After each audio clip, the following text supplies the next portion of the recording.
بدلیں زندگی۔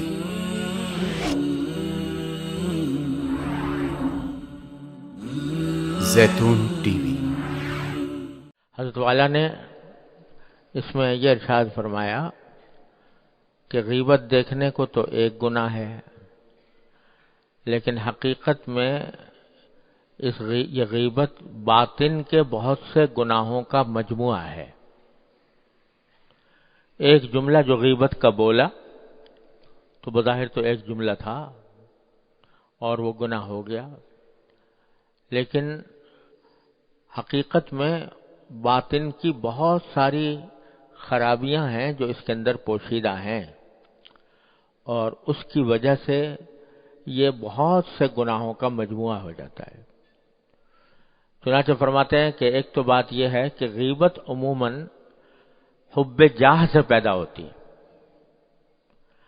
یعنی غیبت کو حب جاہ تقریباً لازم ہے۔ جب غیبت ہوگی تو حب جاہ بھی ہوگا، بلکہ حب جاہ ہی اس کا سبب بنے گا۔ حب جاہ کیا ہوتا ہے؟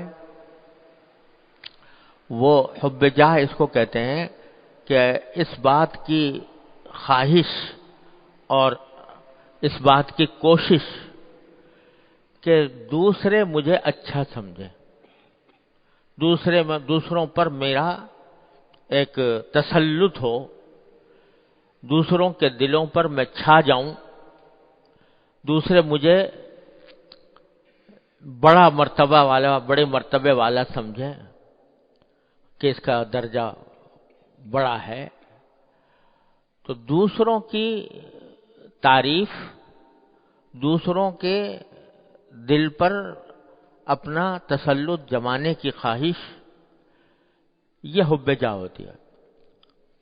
مثلا یہ کہ آدمی اس کے اندر شہرت چاہتا ہے کہ لوگوں کے اندر میرا تاثر اچھا ہو، لوگ مجھے اچھا سمجھیں، یہ حب جاہ ہے۔ اب یہ اتنی خراب چیز ہے کہ حدیث میں نبی کریم سرورت عالم صلی اللہ علیہ وسلم نے ارشاد فرمایا کہ دو بھوکے بھیڑیے اگر کسی بکریوں کے گلے میں چھوڑ دیے جائیں،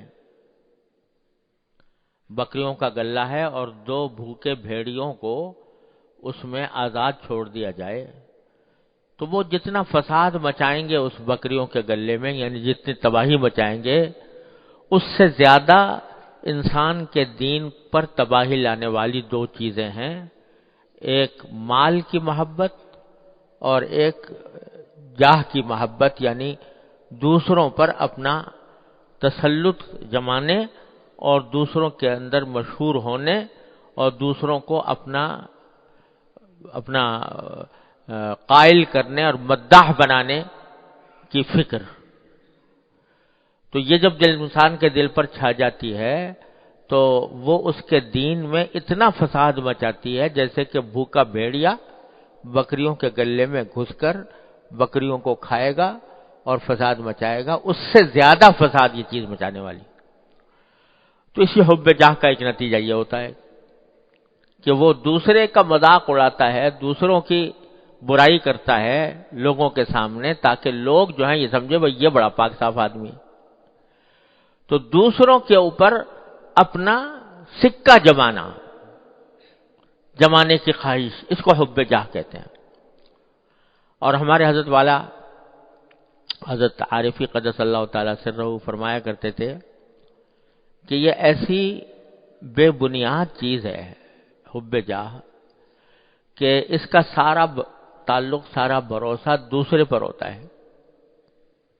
دوسرا مجھے اچھا سمجھے، دوسرا میرے مرتبے کو پہچانے، دوسرا میری تعریف کرے، دوسرا میرا مداح بنے۔ اب دوسرے پر اختیار ہے نہیں، دوسرے کے اوپر کیا اختیار کہ وہ اچھا سمجھے گا یا برا سمجھے گا، وہ تعریف کرے گا یا برائی کرے گا، اس پر کیا اختیار؟ تو ایک ایسی چیز ہے یہ کہ جس کا کوئی اختیار انسان کے پاس ہے نہیں، اپنی سی کوششیں کرتا رہتا ہے کہ اس کے نتیجے میں مجھے لوگ اچھا سمجھیں اور لوگوں کے اوپر میرا سکہ جمے، اس کے لیے کوشش تو کرتا ہے، لیکن اس کے باوجود کیا بھروسہ ہے کہ دوسرا واقعی سکہ جمائے گا اپنے دل پہ تمہارا؟ کیا واقعی وہ تمہیں اچھا کہے گا؟ کیا تمہیں واقعی وہ اچھا سمجھے گا؟ اور اگر فرض کرو کہ اس نے تمہاری تعریف کر بھی لی اور تمہیں اچھا سمجھ بھی لیا اور تمہارا مرتبہ پہچان بھی لیا، تو نتیجہ کیا؟ کیا نتیجہ نہیں ملا؟ وہ تمہیں جنت میں لے جائے گا، تمہیں گناہ سے بچا لے گا، تمہیں جہنم سے بچا لے گا، عذاب قبر سے نجات دے دے گا۔ کیا کرے گا؟ اگر اچھا سمجھ بھی لیا اور اس نے تمہاری تعریف کر بھی دی تو کیا ہوگا؟ نتیجہ کیا نکلے گا؟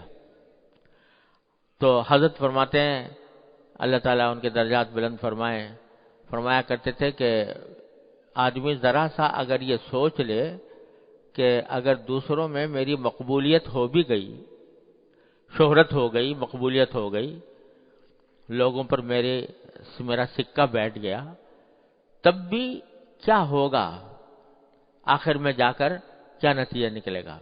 تو حضرت ایک شعر پڑھا کرتے تھے، واقعی بڑا حکیمانہ شعر ہے، آدمی اگر اس کے اوپر غور کر لے تو کبھی بھی دوسروں کی تعریف کے پیچھے نہ پڑے۔ حضرت یہ شعر پڑھا کرتے تھے کہ سرد ہو جاتی ہے حب جاہ دنیا جس کے بعد، سرد ہو جاتی ہے حب جاہ دنیا جس کے بعد، ایک ذرا سی بات ہے اے دل کہ پھر کیا اس کے بعد،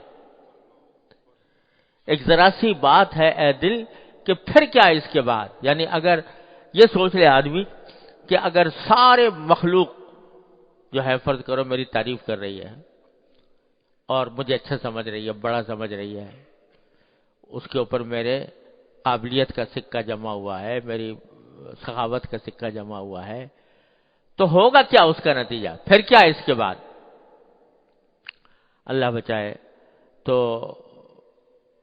آدمی یہ سوچے کہ کیا یہ لوگ جو تعریف کر رہے ہیں یہ مجھے عذاب قبر سے بچا لیں گے، جہنم سے بچا لیں گے؟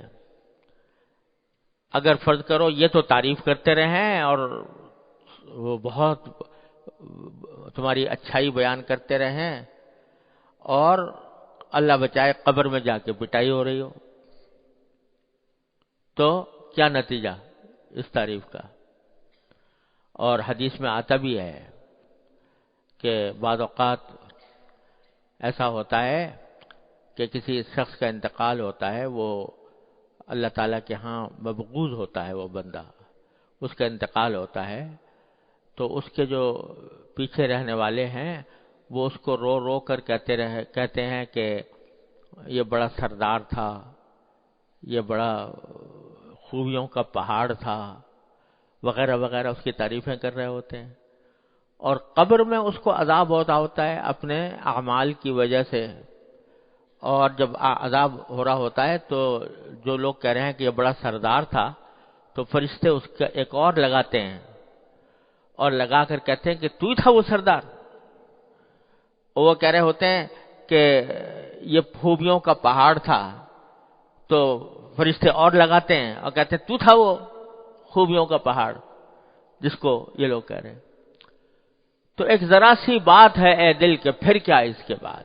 اگر مخلوق کی تعریف کا اول تو کچھ بھروسہ نہیں، آج تمہاری بات پسند آ گئی ہے اور ان کو اچھی لگ رہی ہے، تمہاری تعریف کریں گے، ذرا ان کی طبیعت کے خلاف کچھ کام کر گزرے تو وہی تمہاری برائی شروع کر دیں گے، کچھ بھروسہ نہیں کس وقت۔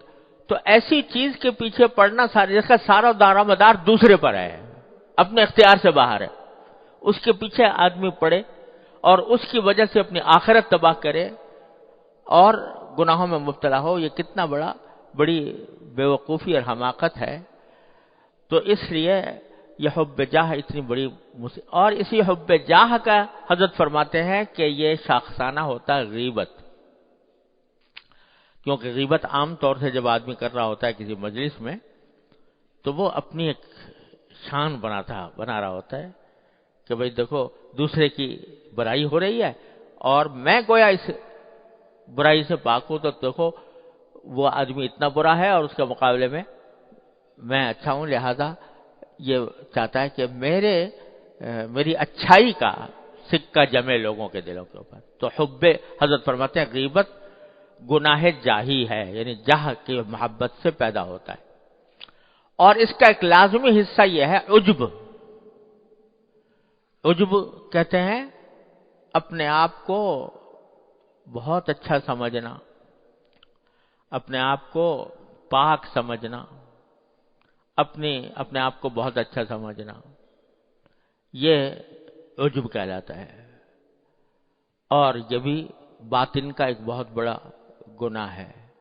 آدمی کو اگر اپنی حقیقت معلوم ہو کہ میں تو ایک بے اختیار، میں تو ایک ایسا شخص ہوں کہ جو اللہ تعالیٰ نے پیدا کر دیا ہے اور میرے اندر نجاست بھری ہوئی ہے صبح سر سے لے کے پاؤں تک. اللہ تعالیٰ نے کھال کے ذریعے میری پردہ پوشی کر رکھی ہے. ذرا سی کھال کہیں سے چر جائے تو اندر سے گندگی نکلے گی، خون نکلے گا، پیپ نکلے گی، اللہ بچائے بول و براز نکلیں گے. تو غلاظتوں کا میں تو ڈھیر ہوں. لیکن اللہ تبارک اگر کوئی اچھائی ہے تو وہ میرے اللہ کی عطا کی ہوئی ہے. اگر حسن ہے تو اس کا دیا ہوا ہے، اگر صحت ہے تو اس کی دی ہوئی ہے، اگر پیسہ ہے تو اس کا دیا ہوا ہے، اگر کوئی اچھائی ہے تو سب اللہ تعالیٰ کی عطا ہے. میری ذات کا کوئی کمال نہیں. ایک بندے کا کام یہ ہے کہ یہ سوچے، اور جب یہ سوچے گا تو جو بھی کچھ اچھائی اس کو حاصل ہوگی وہ اپنے اللہ کی طرف منسوب کرے گا کہ یہ اس کا کرم ہے کہ اس نے عطا فرما دیا ہے. اور جو بندہ عجب میں مبتلا ہوتا ہے تو وہ اپنے آپ کو بذات خود سمجھتا ہے کہ میں، یہ خیال نہیں آتا کہ مجھے اللہ تعالیٰ نے عطا فرمایا، بلکہ اپنی اچھائی کو اپنی ذات ہی کی طرف منسوب کرتا رہتا ہے. یہ میری اچھائی ہے، میں بڑا حسین و جمیل ہوں، میں بڑا صحت مند ہوں، میں بڑا مالدار ہوں، میرا مرتبہ بڑا ہے، میرے اندر فلاں اوصاف ہیں، میرا علم ایسا ہے، میرا عمل ایسا ہے. یہ باتیں اس کے دل دماغ میں سما جاتی ہیں. اس کو عجب کہتے ہیں. تو حضرت فرماتے ہیں کہ غیبت جو ہے یہ خود اس کا لازمی نتیجہ یہ ہوتا ہے کہ وہی کرے گا جس کو عجب ہوگا. دوسرے کی برائی اسے نظر آتی ہے جس کو اپنی برائیوں کا دھیان نہیں ہوتا، اپنا عیب نظر نہیں آتا، تو دوسروں کے عیب ڈھونڈتا پھرتا ہے اور ان کے عیب کو بیان کرتا پھرتا ہے. اگر اپنے عیوب پر نگاہ ہوتی، اگر اپنی خرابیاں مد نظر ہوتی تو دوسرے کی خرابی دوسرے کی طرف دھیان نہ دیتا.